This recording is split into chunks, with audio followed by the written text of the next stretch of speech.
I had a friend. She really introduced me to sake. The first one that really blew my mind was Watare Bune 55. Just blew my mind. And then the first Namazake I had that really got me excited was the Narutotai Ginjo, and it was just so exciting. It just absolutely changed my perspective on sake. And I realized at that point I really wanted to get into it. So I started learning, and at the same time I was very passionate about wine. And when a buddy of mine wanted to open his own restaurant, he was a sushi chef and started doing some kaiseki and wanted to open his own restaurant. He said, "Hey Paul, would you do the pairings for me?" And I said, "Absolutely." So naturally, Japanese food goes great with French wines, right? Well, no one else thought this, only me. The guests wanted Japanese sake with Japanese food. So, fine. I served them sake. I learned about sake. I got deep into sake. I did the WSET level 3. I learned a ton of stuff about sake. And so, from there, I really decided that I loved interacting with people about sake, and I didn't love being a sommelier. I didn't love being in a restaurant setting. I didn't love serving people. I really enjoyed just talking about sake. And so I created this business around getting people mind-blowing sake. I am trying to get people that want really good sake that is tailored to them. So I keep profiles on every one of my clients. I try to make sure that I understand their palate, understand what the foods they're eating, so that every time they reach for a bottle, it's something that they're excited about. And the 1 in 12 that I send them that isn't, I want them to tell me. And then I can change, and then they can adapt. It's like an algorithm, basically, so that I can make sure that I'm giving them what they want. So I have my preferences. I have the things that I like. These ones we're drinking today, these are my favorites. These are ones that I've always enjoyed. I look forward to them every year. But for some of my clients, not their thing, right? They're into more of the fruit here, and they're not into more of the savory or the funk, and that's okay. I don't send these to them. So I've kind of created this business, and then when we hit coronavirus, things just took off. And they took off in a way that I really didn't expect, because people wanted sake all the time. It didn't even occur to me that so much of the sake consumption in the US is at restaurants. And with restaurants closed, those people that were used to going to their local sushi restaurant and ordering once a week for sake, they weren't getting their sake and they missed it. So I was able to fill that void by creating custom packages for them so that they could have a curated sake experience at home with takeout food or with any foods that they wanted. When I think about how to pair these 3 sake, Ginjo, Kimoto, Yamahai, I think about a Ginjo, the first and foremost thing I want to think about is, am I serving this thing too cold? Am I actually masking some of the depth to this by serving it freezing cold? So I want to raise the temperature. And then I really like salt and fat, because salt and fat are going to support these Ginjo flavors, and they're going to lift them up. The salt is going to give it depth and umami, and the fat is going to give it even more length, because a lot of times Ginjo is all up front and then sort of trails down as it finishes, and that fat is going to support it and give it a length of experience. When I think about pairing Kimoto, of course, cheese is an easy pairing. Kimoto and cheese are great. I also really like that Kimoto flavors with fresh meats, with things like pork, duck, lamb, beef. Those flavors tend to pair really nicely. Even just a roast chicken, something like that. That's pretty simple. That's going to pair very nicely with the Kimoto. The other thing you can think about doing is really bitter vegetables. Italian food and sake, fantastic pairings.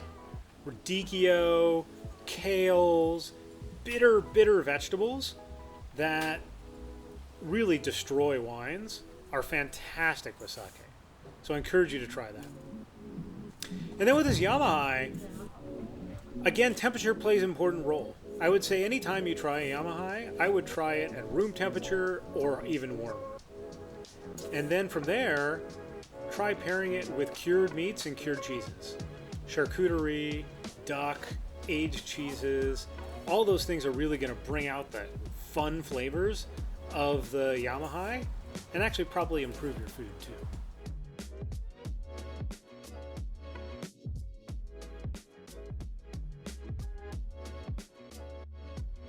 The dough, we like to do about a 7-day fermentation on the dough, so that's a sourdough starter, and then pretty high salt percentage as well. That extra salt, that extra minerality, that helps. That really helps us to slow down the fermentation, which you want for that nice long fermentation.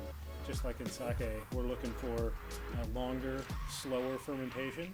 Is going to give us more flavor. I'm just really letting gravity do the work, because every time I push it or punch it, loses a lot of the air and the bubbles, and so it's got nice structure. You know, what we're kind of looking for. I don't know if you can all see that through. How's it going, Emma? Good. Are you excited about pizza today? Yeah. So we're going to keep it real classic here. We're going to just do a pepperoni.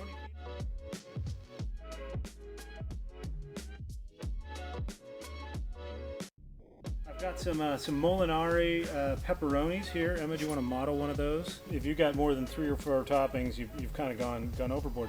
I don't ascribe to that. I like to put as many toppings as I can think of on a pizza. I'm perfectly fine with that. So that's where we're gonna keep it a little bit traditional, kind of start things off here. So what I've done with these Molinari is that I've cut it relatively thick. We've got about a 1/4 inch on it. Should we try to squeeze one more piece in there? Sure. Let's do it. And then it's kind of a last move. I'm going to get some flour in my hands, and I'm just going to stretch out the dough.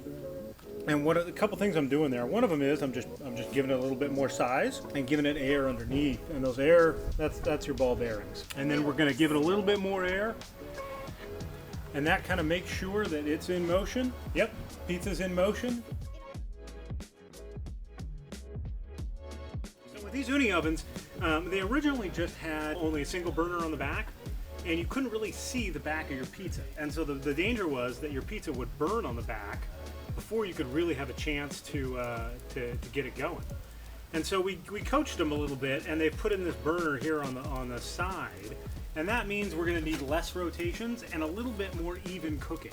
We've got the convective heat here, we've got radiant heat from the flames, and then we have conductive heat from the bottom. And so it's really important that you've got a hot deck heat here, because if you don't, in that 30-40 seconds before you need to make the first turn, things could burn, or things could stick. There we go. First pizza out. So as we think about these ones that we're tasting today, most sake is pasteurized twice. Once right after fermentation, and then again right before shipment, basically after it's been aged. Sometimes sake is only pasteurized once, and those are pretty exciting. Namachozo or namazume. And with namazume, they would be pasteurized once right after brewing, and then sometimes they're held over the summer. So in a couple of days, I'm going to be receiving hiya aroshi, or the fall sake, and those were single pasteurized, aged over the summer, and then released when they're ready to go when it's cooler. Those are really exciting sake, but these, no pasteurization. Nama, or Namazake. And that's kind of my specialty. Very seasonal. They're brewed over the winter, fall harvest, brewed over the winter, released in the spring, and really, even if kept in perfect refrigeration, I would drink most of them within a year. So these sake are last year's harvest. They're starting to get to the point where we need to drink them, and there's still a lot of them on the market because restaurants haven't been open, which are their main markets for these things. So I'm doing my best to get these out to you so that you can drink them and pick up the slack so that we can get more of them in February and March. Okay, so this is one of my favorite sake. Every year it's a little bit different. It's made with 90% Dewa Sansan rice. So pretty exciting rice specific to the Yamagata region. It's a Junmai Ginjo, and it is full on Ginjo. So when we think about the words junmai, of course, meaning pure rice, ginjo, a concentrated fermentation, cold, long, using a very nice fruity ester-producing yeast. And this is, of course, a namazake, so it's unpasteurized. It's also undiluted, so it's a genshin. Really, really incredible notes here. Dewa Sansan rice comes to us from Omachi, as many rice do. And what's exciting about that is we get some of those blueberry flesh notes, as well as some steel in the flavors. And it just leaps from the glass. I mean, from this far away, I can get just tons of flavor from it. Yeah, it's fantastic.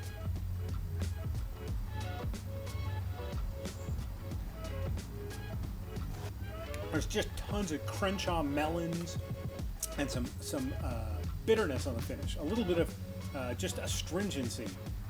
And when we hit the spiciness of the pepperoni, I think those two are actually going to play pretty well together. Spice and sake are actually kind of difficult to pair.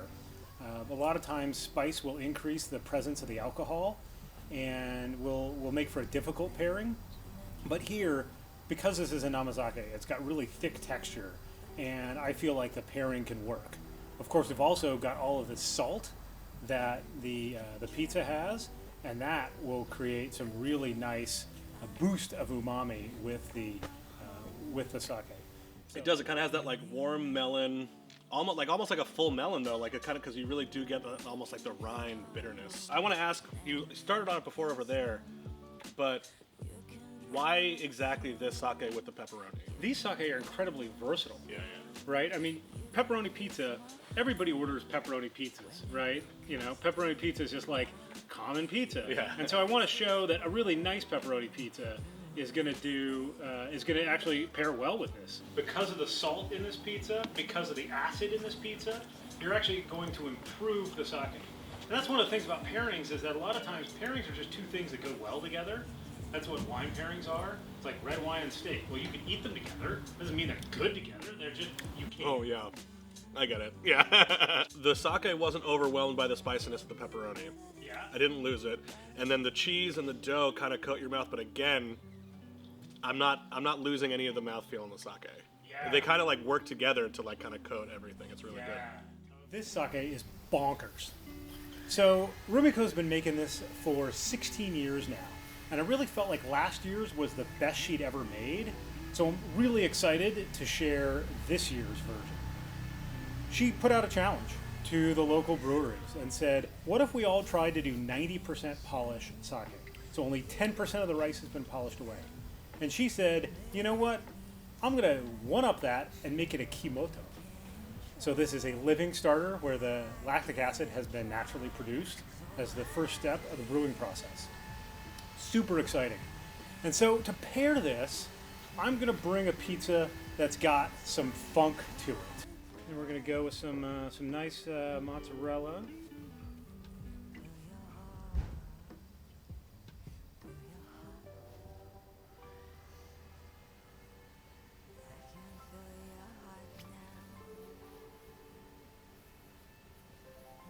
Grab some olives, Emma? Sure.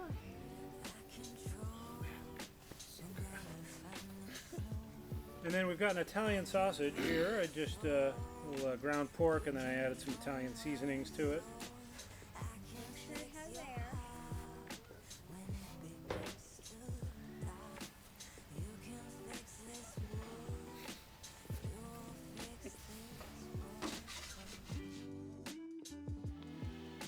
On the nose, I get a little bit of peanut skin and some lactic, some notes like some aged Parmesan, some nuttiness I get from the kimoto for sure, like aged cheese, cave-aged cheeses, and then there's mushrooms. There's this really gorgeous like porcini mushroom. Yeah. A lot of umami. The olives kind of cut through it a little bit, which is nice.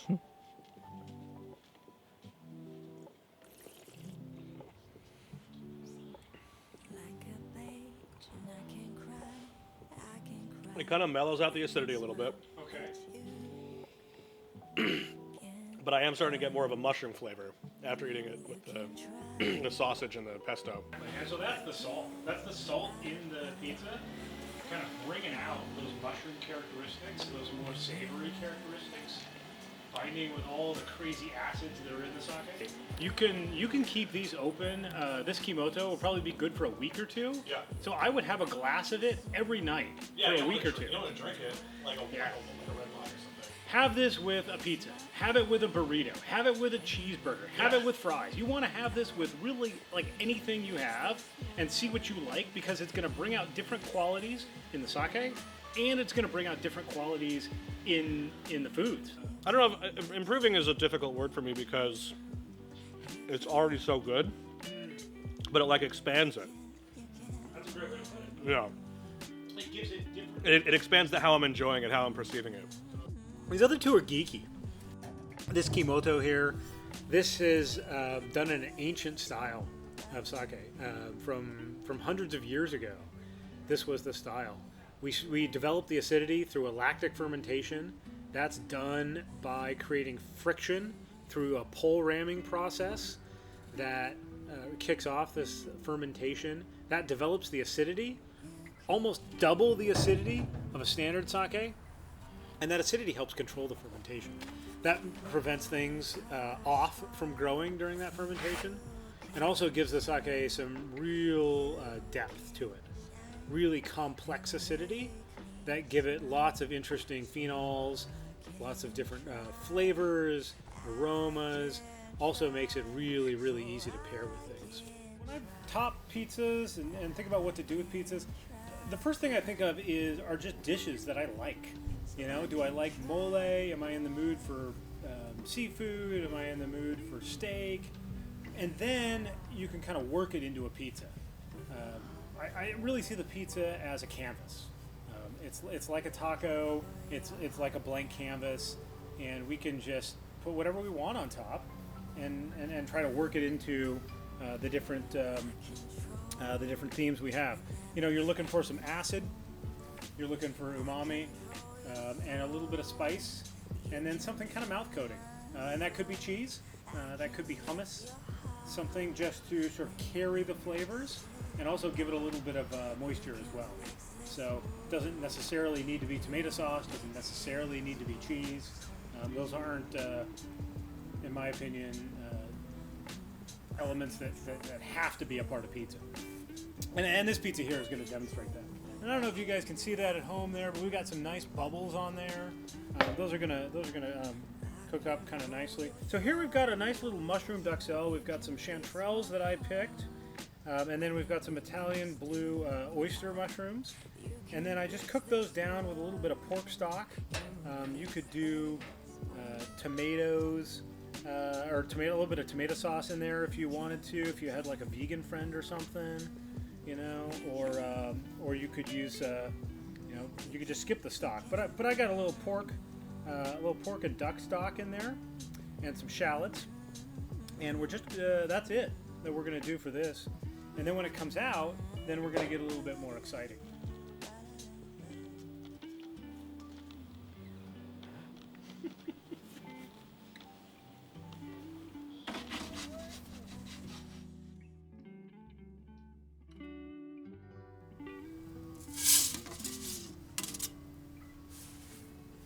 Nice. And then we're going to go on here. We've got a little salad I made with some Thai basil, some shiso, some mint, lime juice, fish sauce, and red pepper. And then just to finish this off, we've got a little toasted rice powder, just to give it a little bit of crunch. So this is a really cool sake. It's so fun.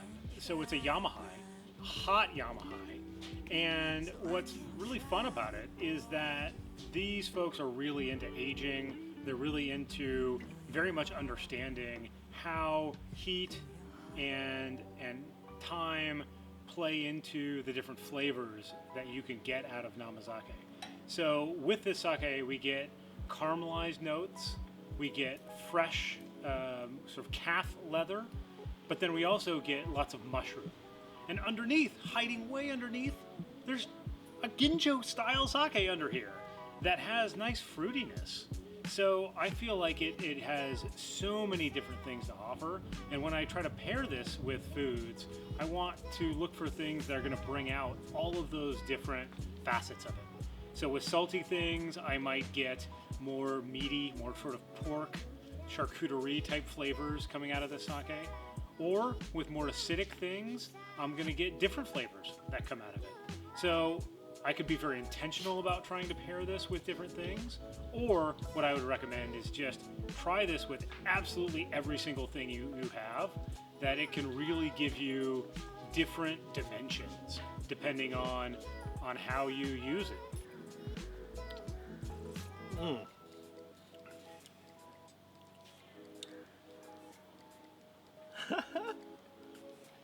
This is totally different than the other ones. I mean, it's acidic, but I almost get like almost a little bit of a sour.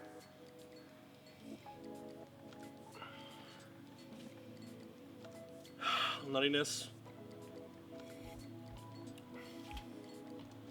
This is all over the place. Yeah. It's all over the place. It's crazy. It's kind of sweet. Yeah. It's kind of got some fruitiness to it. So there's oxidation there that gives it like a caramelized. That's what the sourness is. Yeah.